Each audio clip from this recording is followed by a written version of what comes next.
तमाम मसाइल के हल के लिए जादू की कुंजी है, और वो जादू की कुंजी है इमरान खान साहब, साबिक वज़ीर आज़म की रिहाई। बस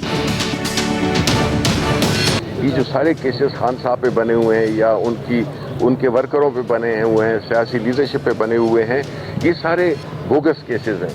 ये वो केसेस हैं जो कि सियासी बुनियाद पे बनाए गए हुए हैं। तो इनकी कानून की अदालत में इनका कोई ये ठहर नहीं सकते हैं, ये बिल्कुल कोलैप्स हो जाएंगे।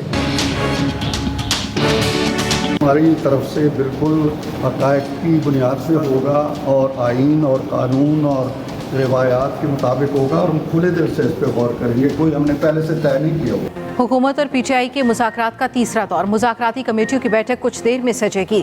पीटीआई अपने मुतालबात तहरीरी तौर पर पेश करेगी। कमेटी के अरकान पार्लियामेंट हाउस पहुंच गए। पीटीआई रहनुमा अली मोहम्मद खान कहते हैं तमाम मसाइल का हल एक है, बस बानी पीटीआई की रिहाई। मुज़ाकरात कामयाब होने चाहिए, लेकिन हुकूमत ने इसे भी दीवानी मुकदमा बना दिया है। शिबली फराज ने कहा 190 बिलियन पाउंड का फैसला जो भी आता है, मुज़ाकरात जारी रहेंगे। 9 मई और 26 नवंबर पर ऐसी इंक्वायरी होनी चाहिए कि कोई उंगली ना उठाए। नून लीगी सेनेटर इरफान सिद्दीकी बोले तहरीक इंसाफ के तहरीरी मुतालबात देखेंगे, फिर जवाब देंगे।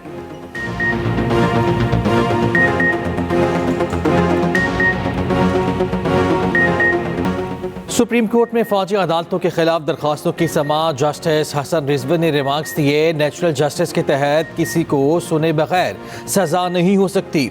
अदालत ने मिलिट्री ट्रायल वाले केसेस का रिकॉर्ड मांगा था। अदालत देखना चाहती है ट्रायल में शहादतों पर कैसे फैसला हुआ। जस्टिस मोहम्मद अली मजहर ने कहा अदालत ने ट्रायल में पेश शवाहिद को डिस्कस नहीं करना, देखना है कि क्या मिलिट्री कोर्ट में फेयर ट्रायल के तकाजे पूरे हुए। ख्वाजा हारिस ने दलाइल में कहा अदालत ट्रायल के रिकॉर्ड का मेरिट पर जायजा भी नहीं ले सकती।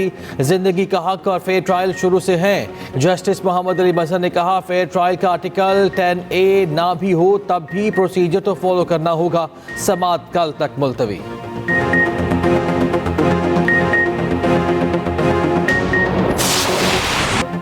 15 माह की जंग और 47,000 शहादतों के बाद अमन की नवीद। हमास और इसराइल के दरमियान जंग बंदी मुआहिदा आखिर तय पा गया।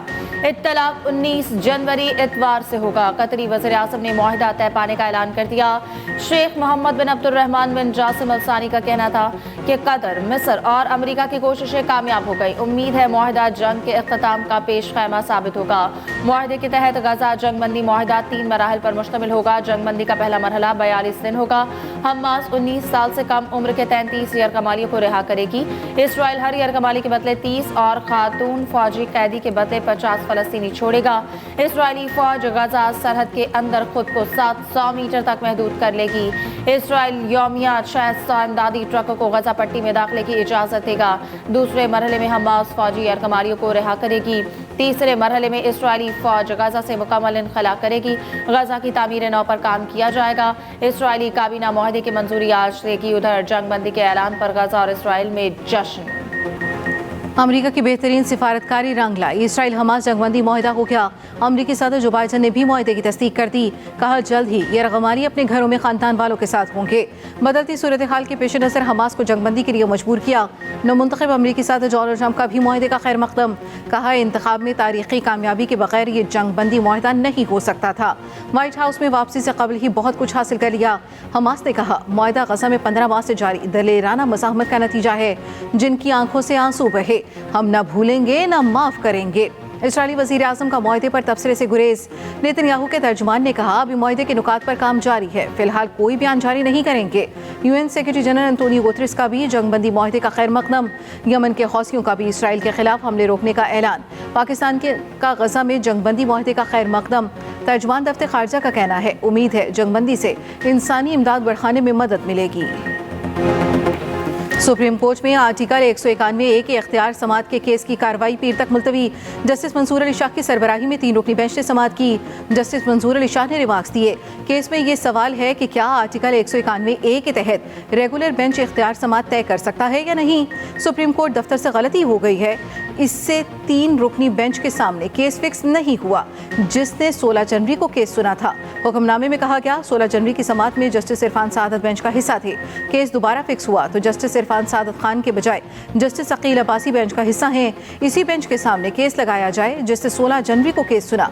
हुक्मनामे में रजिस्ट्रार सुप्रीम कोर्ट को हिदायत।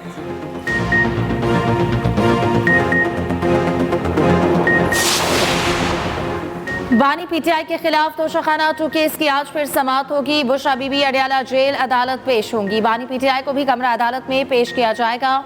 उधर इस्लामाबाद हाई कोर्ट में भी तोशाखाना 2 केस की समाअत हुई। अदालत की वकला को एतराज़ात दूर करने की हिदायत। दूसरी जानिब पेशावर हाई कोर्ट ने बुशरा बीबी को 1 माह की हिफाजती जमानत दे दी।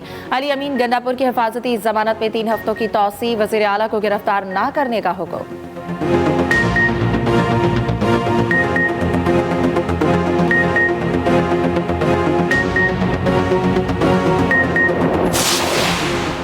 वज़ीर आज़म शहबाज शरीफ की ज़ेर सदारत छोटे और दरमियाने दर्जे के कारोबार के उमूर पर इजलास। यूथ प्रोग्राम के तहत कर्ज की रकम 5 लाख से बढ़ाकर 15 लाख रुपए करने की हिदायत। वज़ीर आज़म की कारोबार को सहूलियात फराहमी के लिए तफसीली सर्वे जल्द मुकम्मल करने की हिदायत। कहा, कारोबार के लिए सहूलियात के हवाले से तरक्की याफ्ता ममालिक के मॉडल्स का इत्तलाक यकीनी बनाया जाए।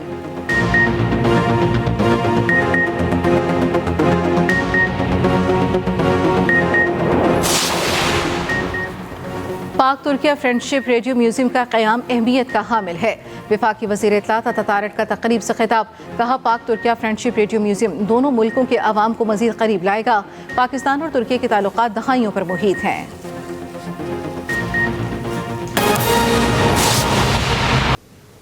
आप एक बहुत रेवोल्यूशनरी स्कीम लॉन्च करने जा रहा है, जो पंजाब का जो पूरा बिज़नेस जो उसका पूरा क्लाइमेट है, बिज़नेस का लैंडस्केप है, उम्मीद है कि उसमें एक रेवोल्यूशन आएगा इस स्कीम के साथ इंशाल्लाह ताला। बहुत साल के मलेज़ के बाद, इकोनॉमिक मलेज़ के बाद, जब लोग ये कह रहे थे कि ये मुल्क की इकॉनमी जो है वो सिंक कर गई है और मुल्क डिफ़ॉल्ट कर जाएगा, तो शहबाज शरीफ साहब की हुकूमत ने दिन रात एक करके उन्होंने न सिर्फ वो ख़तरे को टाला, बल्कि अब क्या बात हो रही है, अब ये बात हो रही है कि आखिरी ख़बरें जब वो अच्छी आई थी पाकिस्तान के लिए, वो नवाज़ शरीफ साहब के दौर में 2017 में, कि जब ग्रोथ रेट आपका क्लोज टू 6 था, 5.7 था, और लोड शेडिंग ख़त्म हो गई थी, दहशतगर्दी ख़त्म हो गई थी, स्टॉक मार्केट उस वक्त 55,000 का नया रिकॉर्ड बनाया था, और बहुत इकोनॉमिकली स्टेबल मुल्क था और टेक ऑफ पोजीशन पे आ गया था। उसके बाद अनफॉर्चुनेटली जितना भी 4 साल का वक्त गुज़रा, उसमें वो सारी तबाही, इन्फ्लेशन जो सिंगल डिजिट में थी, वो इन्फ्लेशन 38% तक चली गई। वो डॉलर जो कि 100 रुपये का था, 104 रुपये का था, वो चला गया 250 तक।